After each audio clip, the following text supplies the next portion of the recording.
Couple more minutes here and we'll get started.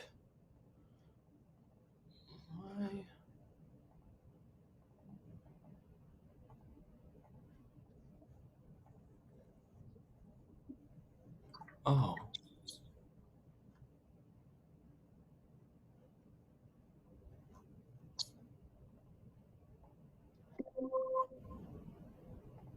Hey, Angie.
All right, well, we'll give it another minute here just to see if there's any last minute. I suppose I should check how many signups we ended up with.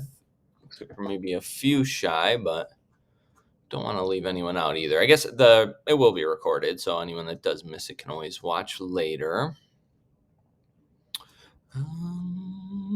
Let's see. Well, we were hoping for 11, it looks like, but that's okay. We've got a strong group of 3.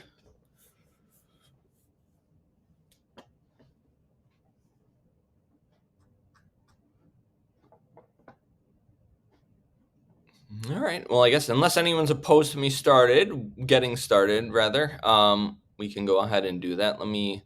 Let's start a second recording here just to make sure that I capture. Oh, is it already going? Hold on. Start that again.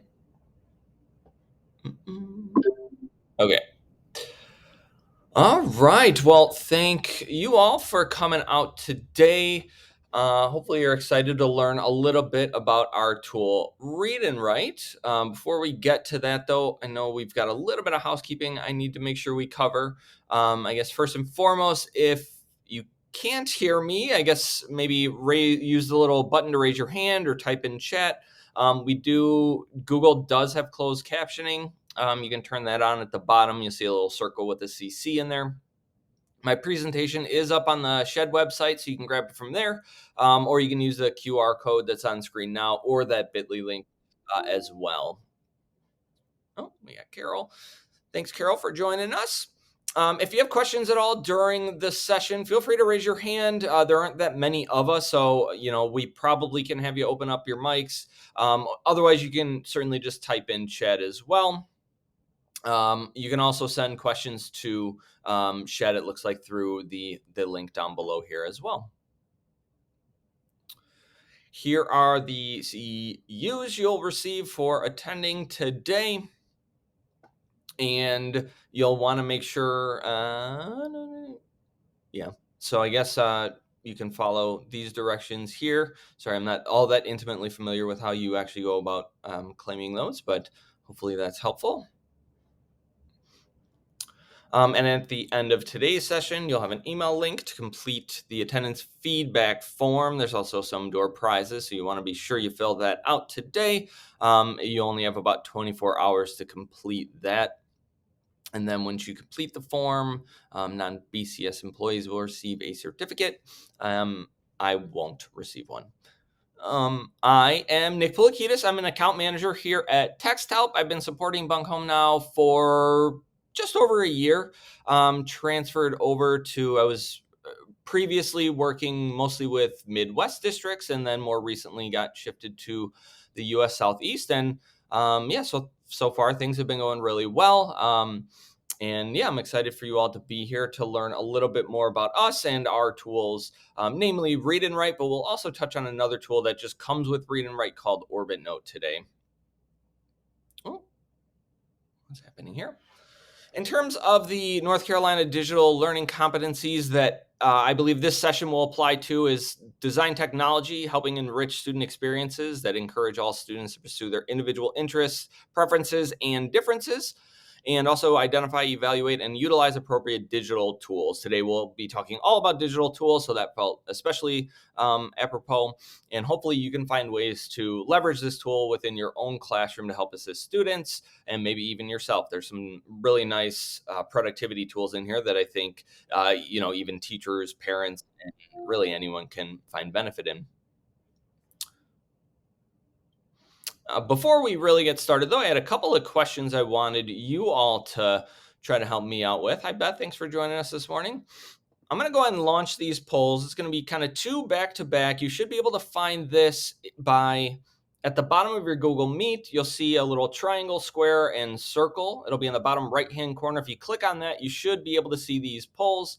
Just want to get a sense of everyone's kind of understanding of the Read and Write before we really dive in. And click through here. There we go. So here is the first question. Rate your experience level with Read and Write and Orbit Note.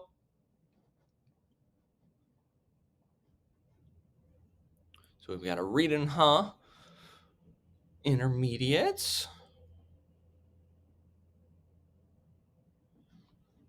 Okay.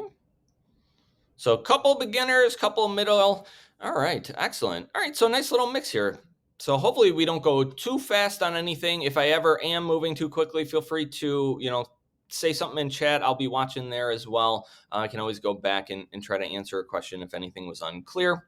And then the second question here is, how do you typically support students struggling to read at grade level? So I'm interested if you are working with students currently, what your approach has typically been to help support those students. And I believe you should see that poll.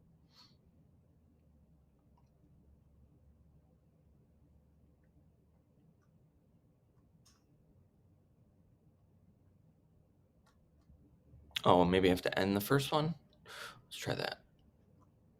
There we go. Human reader, other. And then, yeah, if you select other, if you can tell us in chat what your approach has been, that would be great. To get into chat, you press the little square with the kind of three lines through it next to the shapes that we see at the bottom as well, where you got into the poll initially. Oh, wow. Huge mix. So one with Read and Write, lots of working level reader. Okay, that makes sense. Excellent. So a little bit of a mix. So we've got human reader, modified or remediated content, or Read and Write.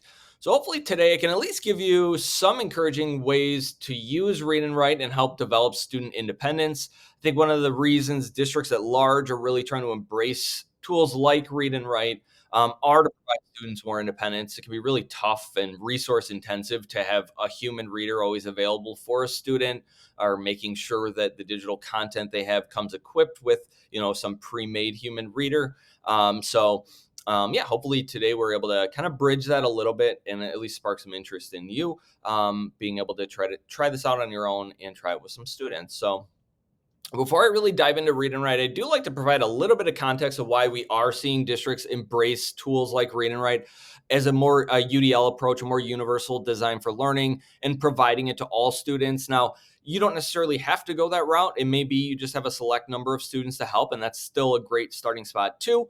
But just to kind of contextualize why these tools have become such a priority for districts, and I'm sure many of you are well aware of this already, but student reading proficiency levels in the US have struggled for a while now. These are results from 2021, or I'm sorry, 2019, prior to the pandemic. I think we probably saw reading proficiency levels fall even further as a result of the pandemic. They are climbing back up now, though I've seen some encouraging results out of a variety of states, so that's always great. But with 66% of students not reading at a proficiency level, tools like Read and Write are going to see more priority to provide those students not only access to grade level content, but that added layer of independence. Um, this here is a report that gets generated. It's a predictive report. So we're not going to go into it really in much detail today, but the way this report was generated was through another tool of ours called UPAR. UPAR is a diagnostic tool that will help educators determine whether or not a read aloud support is actually benefiting a student. So it puts them through a series of comprehension questions after they read independently and have a text reader read to them, and then kind of compares those results. So over the last decade or so, we've been collecting results from UPAR from districts across the country. And our engineers earlier this year developed a tool that was able to aggregate that data and develop some patterns. And with that, basically, this is a predictive report of your district and what we think would happen if we put every single student through UPAR. So these are effectively what we would expect those results to tell us. And to walk you through this a little bit, the left-hand column here with the bar graph is just roughly the student population of the district, sitting just over 22,000 with, and keep in mind, these are from 2021 results, so these may not be entirely accurate as of today, but of those 22 plus thousand students, around 11,000 of them are currently reading below proficiency level, below grade level. And what we think is if we put all those students through UPAR, 6.9 thousand of those students would have direct benefit from a read aloud tool. In fact, we think we can get them at least to grade level, if not higher. And then another 2,000 students shown in the yellow there, we think maybe not, we can't get them to grade level, but we do think we can improve their reading comprehension above where they would independently. So, for example, this would be you're working with an 8th grade student who currently reads independently at a 5th grade level. We think we can at least get them to 6th grade. So there is an improvement there over what they would do independently. Now, keep in mind, we're never going to replace the study of phonics or decoding or anything like that. I think of Read and Write as just another tool in a student's tool belt. It's another way for them to access content and really help bridge the gap. But it's never going to replace standard pedagogy in terms of training students to actually be able to read. So, really great tool to take even outside of ELA classes. And then beyond that, there's been further studies around assistive technology in general. You all being here today is probably evidence of the importance of assistive technology and digital tools. But just, to help kind of set things off, the reason districts are really embracing tools like this are the advantages they're seeing as a result of them. So in studies done in 2016, they found that students that had access to assistive technology comparative to those that don't were 99.8% more likely to graduate high school, and then 80% more likely to move on to post-secondary college or community college. And then 30% more likely than their peers to find a paying job. So you can see the statistics here. They're pretty massive. Obviously, these aren't directly one-to-one to our tool Read and Write. These are assistive tools in general, but it does help set the stage for why these tools are so important. So if you're not embracing them already, hopefully these give you at least some motivation to do so. And then finally, this report just released that I thought was fascinating. This was done in 2022, and they found that when students are asked to proofread text aloud, they found that up to 12% more typos, grammatical errors, and mistakes were found. And this is relevant to today because the tool we're working with is a read aloud tool. It can read text aloud anywhere. So students that are struggling with reading, this may not benefit them as much. Reading the text out loud may not benefit them as much, but having that text read to them, and you may find this in your own work, if you make spelling errors and then you hear it read to you, you're more likely to actually catch those errors. Oftentimes we kind of do the own correction in our head if we're just reading it to ourselves. So having that text actually read aloud to us can be a great editing tool. So, as we go to talk about read and write, I wanted to give you a little bit of a preview. Now, there's a lot on the screen here. Read and write's a pretty involved tool. Fortunately, if at any point you want to reduce some of the number of features that are available for a student, you can do so in the settings menu. Probably not going to get to all of that today, but I wanted to point out all of what is available here for you. That way, if you take these slides afterwards, you have this as a quick cheat sheet of what each of these icons represent. We're not necessarily going to go through all the tools today, but hopefully just by this image, you can get a sense of kind of what this tool is aiming at. Really, today, the focus is going to be on some of the reading tools that are available, how students can use Read and Write as a study tool and a vocabulary generating tool, and how Read and Write, and by extension, the tool that comes with it called Orbit Note, it allows you to make PDFs more accessible and use them as a workspace because you can actually use it for annotation. This is a preview of Orbit Note. This is the dashboard that a student would launch from. I just wanted to give you a heads up on what this might look like before we actually dive in. So let's actually move directly into a live demonstration. Let me go ahead and unshare and reshare here so I can get everything situated. Okay, reshare in here. There we go. Looks like we've got another one joining us. Hi, Melody. Thanks for joining us. You're just in time. We're right about to start the demo. I'll make this a little bit bigger for us. Okay, so for those of you that are totally new to Read and Write, I want to frame this a little bit for you. Read and Write is a Google Chrome extension. It's also an iOS app or a Windows desktop app. So there's a lot of different ways students might be able to access this tool, but namely, I think you'll probably see this utilized as a Google Chrome extension or a Microsoft Edge extension. In either case, Read and Write's going to live in the upper right-hand corner of the web browser. It looks like a little purple puzzle piece, and it says RW on it. In fact, I think that's probably many people know us more as the purple puzzle piece than anything else. So if you remember nothing else today, hopefully you remember that. Really easy to turn on and utilize. It's just going to look at your profile, your Google profile in terms of your login. So students that have access, as long as they're logged into their web browser, they'll be able to get into the tool. And then to turn it on, all we need to do is click once and it'll pop right up and you'll see that toolbar that's now appearing at the top of my screen. You can move this around the screen. If it's taking up space that you don't want it to, you can just freely move it. And the great thing about Read and Write is it effectively is going to work on any website or PDF that you can bring into your browser. There are probably some rare exceptions to that, but by and large, it should be able to fit just about anywhere students may want to go, or staff members for that matter. So first up are the reading tools. So there's a few different ones that I want to point out today.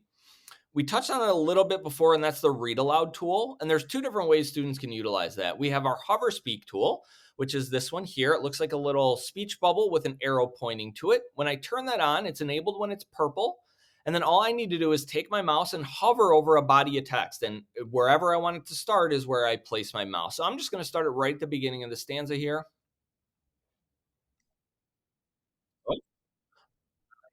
Have it set up in Spanish. So let me change that real quick. You will get to see the settings menu after all. But let me go ahead and swap this over to English for us. Apologize. I was traveling and doing this yesterday as well down in South Carolina. So I forgot to change this over afterwards. Oh, we don't want that. We want English, US. There we go. All right, let's try that again.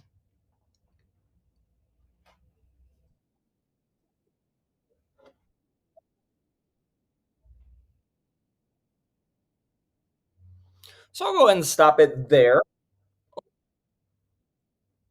I'll go ahead and stop it there. Hopefully, you get the sense and the you were able to hear that okay. I apologize if the audio didn't come through. It's always a bit of a mixed bag when it comes to Google.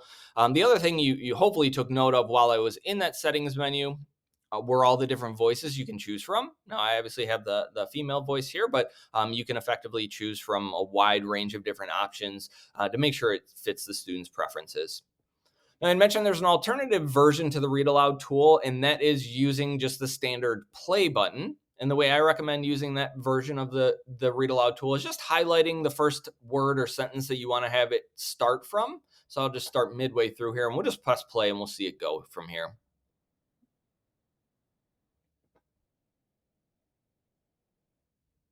So again, very simple. To start, you press the play button. To stop, you press the stop button, and you can pause it at any time as well. Now, there's one thing I should note, and I think it's because my browser is actually up to date. Typically, when you use the read aloud tool, you'll also get word by word highlighting. For whatever reason, it's not doing that now, and I do think it's because I'm slightly out of date. So I apologize for that. But when you use this with your own students, you'll see that word by word highlighting, which is crucial for word recognition. The more the students are hearing those words and reading them at the same time along with that read aloud tool, the more likely they are to retain those words and recognize them in the future. A few other really important reading tools available in Read and Write are the definitions. So at any point, I can highlight a word and I can click on my little book icon up top here to instantly pull up a dictionary definition of the word, and then I can press the play button to actually listen to that definition. Similarly, I have a picture dictionary for students that do need some extra context around some of these harder words. They can press on the picture dictionary and it will give them a picture representation of what that word is as well. So, really just helping bridge that gap and provide some more background knowledge for those students. Now, I mentioned there's also a wide range of study tools available in Read and Write, so I want to cover those here as well today. So at the top here, you'll see that we have a number of highlighters. And with these highlighters, we can start selecting out individual words. Now, you could arrange these in a wide different array of ways. I've seen districts use this where they'll keep one color as verbs, one color as adjectives.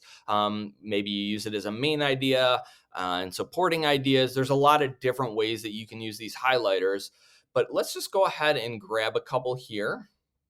I'm going to pick some challenging words here, words that, maybe as a student I haven't come across before. We're going to put those ones in yellow. This is kind of a strange word. Is that one a real word? I'm not sure. I'm going to put that one in pink. We'll do blue here. Blue here. We'll just do a couple more. Choose buds. Oh, buds of May looks like it's a whole word by itself. So we've gone through and done a couple of highlights here. And with that, I can use two different tools to actually collect those. So we have our standard highlight collections. This is really good if you're doing multiple words or you're doing full sentences. Maybe you just want to capture big ideas as you're building out an essay or a study guide. We can use this collect highlights, and it gives me the option to arrange these by color, meaning blue, green, yellow, fuchsia, or pink, in that order within my page, or I can do it by position, meaning the position that I actually highlighted them within the web page on. For the sake of today, I'm just going to use the color, and I'm going to go ahead and press OK. And you'll see this little prompt that says collecting highlights. And after a moment, you'll see it's going to output any of those highlights I just collected into a Google Doc for me. So this is a great way to just quickly build a study guide or to capture some of those important words for study later. And then it's also going to source it right back to that page. So that way, if I ever, forget where I got these words from, it'll take me right back to them. So switching back to this page, I'm going to grab a couple more words here.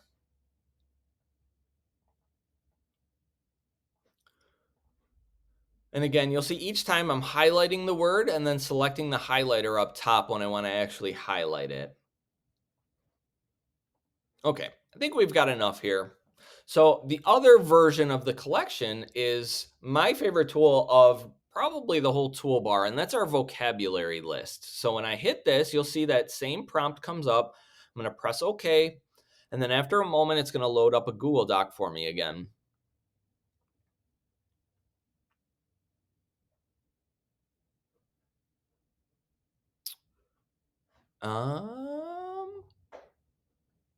Why didn't it work? Well, we'll try again here.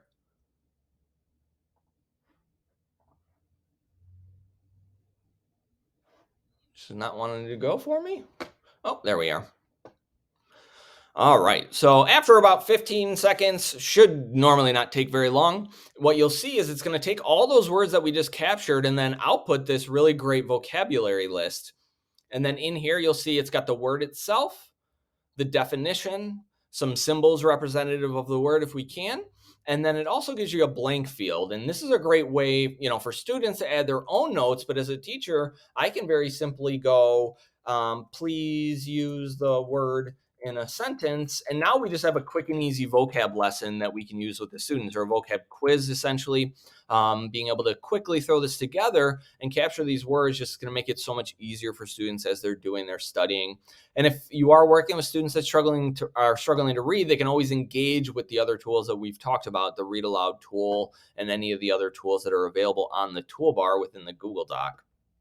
Perhaps you want to simplify this a little bit. Maybe this is just too wordy for some students. This is fully editable, so you can just delete this outright. You could change what it says in here. Maybe you just want to remove the meaning entirely and have students fill that in. So there's a lot of different ways you might be able to actually utilize these tools for both studying and for lesson plan creation.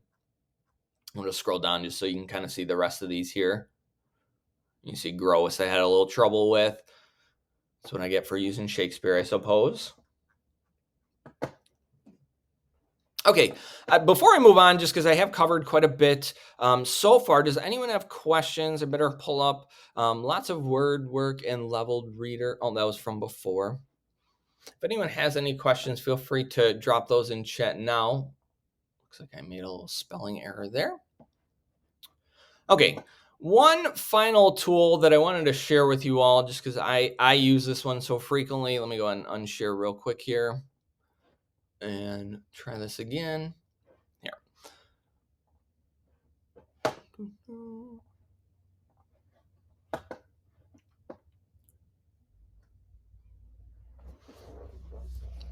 Okay, so I just pulled up a different website for us. So kids' websites are pretty notorious for this. Even adult news websites are also pretty bad, and that's a lot of visual clutter on websites. For students that are struggling readers, or even adults like myself who are easily distracted, all of this stuff going on the side can be really challenging. It's distracting. You don't kind of know what you're looking at, what's important on the page. So with Read and Write, we can actually simplify this down and get rid of a lot of that visual noise using the Simplify tool. So that's going to be this 4-line icon here. And when I click on this, seems like it's trying. Hopefully it'll go. Come on. Let me reload the page here and see if it'll go through for me.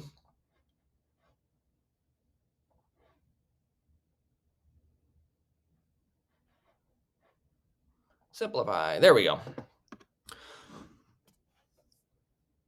So we'll give it a moment to load here. And what you'll notice is all of that visual noise, all of those extra videos or articles that were happening on the side of the page are now gone. Now we're just left with the main body of that text, making it much easier for a student to be able to recognize what's important and be able to read this text. And then to take that one step further, we have the discovery tool. So I'm going to go ahead and turn that on. And what it's going to do is look through the article for some important words, and then it's going to underline them in purple. So we'll give it a moment here, and hopefully you can all see all of the purple lines that are now appearing. So students that do need some additional context around what they're reading, they can hover over these words, and it's going to give them an image representative of that word, and then also some additional context. So we'll find another one here. We've got taxis, we've got runway here. FAA is probably a good one. I don't know that a lot of students would necessarily immediately recognize that as a word or an acronym, I guess. So yeah, really great study tool for students to be able to leverage and utilize. Now, if you are working with students that have any visual clarity issues, maybe they have the they have difficulty seeing. You can create some additional contrast using some of the tools within the Simplify tool as well. You can see I can select from black and white, white on black, blue on yellow, and yellow on blue, just for that added contrast within the page itself. We can also heavily modify the font. So I know for myself, I'm always squinting or leaning into the screen. You can just make this much, much bigger. You can change the font type. So if you just don't like the way the font is utilized within a given website, you can modify that as well. And then one final thing I wanted to show off is our ability to create audio files. So students that are taking their work on the go, maybe they have a digital book that they're reading in class, but then they have to get on a long bus trip or a car ride or whatever it may be, they can highlight that text and then using the audio maker, will instantly create an MP3 file of any text that they've highlighted. And you can see here it's gone ahead and saved. And if I were to open this up, it'll just start playing on my device. So it's a really quick and easy way for students that do need that auditory support to be able to provide that basically anywhere. And you could even do this on, your own materials, create this for students and share it out with them. Okay, so that largely covers everything I wanted to show you with Read and Write, but I did want to spend a little bit of time talking about Orbit Note. I mentioned this comes with our Read and Write tool, so anyone who owns Read and Write has this available. To get into Orbit Note, we just click once on the extension. This would be installed on the student devices. And then from there, we have a few different options. We can drag and drop files directly into Orbit Note, or we can open them up from our drive, or we could simply click here and this will open up our device file explorer. So I had a couple of PDFs on my desktop. We're just going to go ahead and open up one here. And I'm not going to talk about everything that's available in Orbit Note today. I'm just going to point out a few key ones that I think you might be able to take advantage of yourselves, or you might be able to have students utilize as well. So if you're working within a PDF and you want to have the ability to write on that PDF, Orbit Note does provide that accessibility. Now, you may have some other tools like Kami or Adobe within the district that are available, but if not, this might be a great option for you. So we have the text box creation tool. With this, I can simply click on the page and then begin typing in my own text for really whatever information I want to input. And the great thing about this is it also includes Read and Write's writing tool. So we don't really talk about those very much, but we do have full word prediction in here, which will allow students to have words predicted for them on the page, making writing even easier. They can even hover over these words to have them read aloud to them, and they can select words out of here, and it will modify based on what they're writing. You can see here it's changing as I'm actually typing and providing me new words. So students that are struggling with word generation as well may also benefit from the word prediction. It also allows for speech to text. So this here, thank you all for joining me today to learn about Read and Write, exclamation point. We'll see if that actually goes through. There you go. So you can see just how simple and easy that was. I turn it on, I start talking, and it'll record my voice directly. And now we have that on a PDF. And then when we click away, it'll just stay embedded on the PDF. And we can shift this around. We can change the size, color, what have you. All sorts of different ways you can actually manipulate this text. We also have the ability to drop in little push pins, which is very similar in concept. It still allows me to drop in text boxes, but maybe we just want to do a set of directions. Please read paragraph 1 and answer questions on page 5. And then it just drops a little push pin. So it's a little less intrusive, just a quick and easy way. You could also leave notes for yourself about, this one's important as you're building out an essay, or you're using this as a study guide. Just a great, easy way to, without cluttering the rest of the page with all sorts of different text. And then finally, if I were to highlight any text on the page, you'll see, let me turn this off. When I highlight text on the page, you'll see this pink square appearing on the right-hand side of my screen now. You should see that over here. And with that, I can actually drop in comments on the side. So if we want to add additional information, maybe we want to drop in directions. Frogs can live for 7 years. This is important. And then I can leave that comment for myself off to the side here. The other great thing is I can do this again, but this time I can leave a set of directions. I can even do it as a voice note. Please be sure to read this entire article and then answer the questions found on your Google Classroom. And then it'll actually just leave that audio file for my student directly embedded within the PDF itself.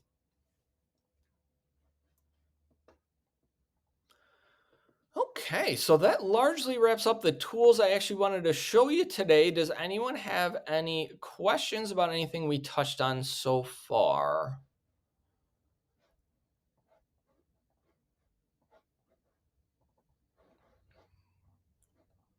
Sorry, just give me a moment. Just pulling my slides back up for us.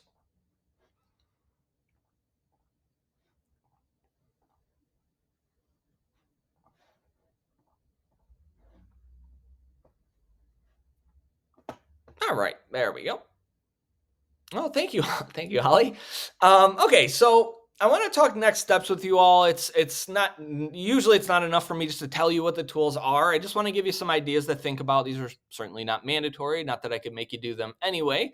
But my first suggestion, first and foremost, is just to try the tool out for yourself. We offer it entirely free for teachers.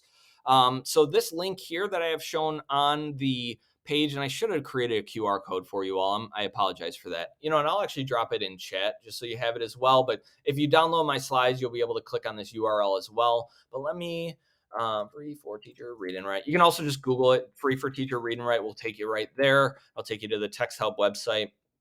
There's a little form there you can fill out, and that will grant you access basically indefinitely. So no real reason not to try it out if you haven't already. So I'll go ahead and drop that in chat as well. Number two would just be share with your colleagues what you learned today. I think the biggest struggle with tools like these often are just word of mouth and awareness. Just people knowing that these exist within the district and are available to students oftentimes is enough to get students utilizing them.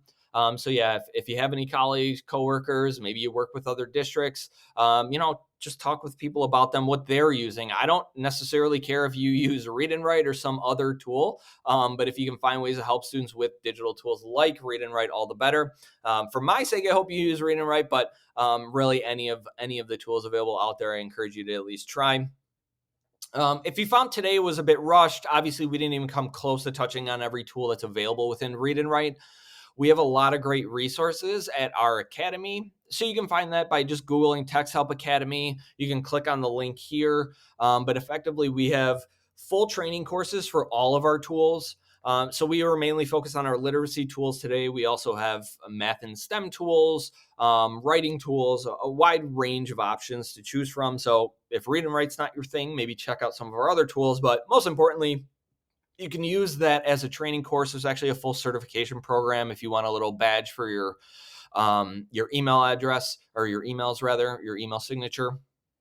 And then finally, number four here, we have a tool matcher. So maybe you're struggling to understand, which students of mine would actually benefit from Read and Write. This tool matcher is a great way to actually do that. It asks you some very basic questions about, where a student might be struggling. And then we try to tell you, which tools in Read and Write might be an effective way to help that student if that's a particular struggle area. So definitely check out that tool matcher.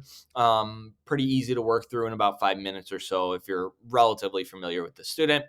And then finally, if you are excited about utilizing Read and Write, and I hope you are, just strategize about ways you can actually incorporate Read and Write into just day-to-day lessons. So one of the things I always encourage districts, and the districts that I've seen find the most success, try to have a focused effort around using Read and Write. Even if it's 5 minutes a day or 5 minutes a week, if it's something as simple as just having all students in a classroom, or the students that are utilizing Read and Write, spend 5 minutes listening to text be read by Read and Write, or using it as a writing tool. Just getting students engaging with the tools on a regular basis to help form some habits around using the tool, and develop some good habits around it, can be really beneficial in just encouraging the long-term use of it. The great thing about Read and Write now is it is becoming so ubiquitous. We're seeing it everywhere from third grade all the way up into the workplace. We're working with colleges, we're working with Amazon, and certainly, I expect we'll see it in larger workplace areas as well. But knowing this can be available from students from the time they start school till all the way into adulthood is really encouraging, and hopefully we can help capture more students and help them where they need it, as well as adults. If you have any students that you think might need access to Read and Write, please reach out to Angela here. Beth, who's also with us, I think you can probably contact her as well, though I don't want to volunteer her for that. Um, I don't know. Angela, you have a comment on this one.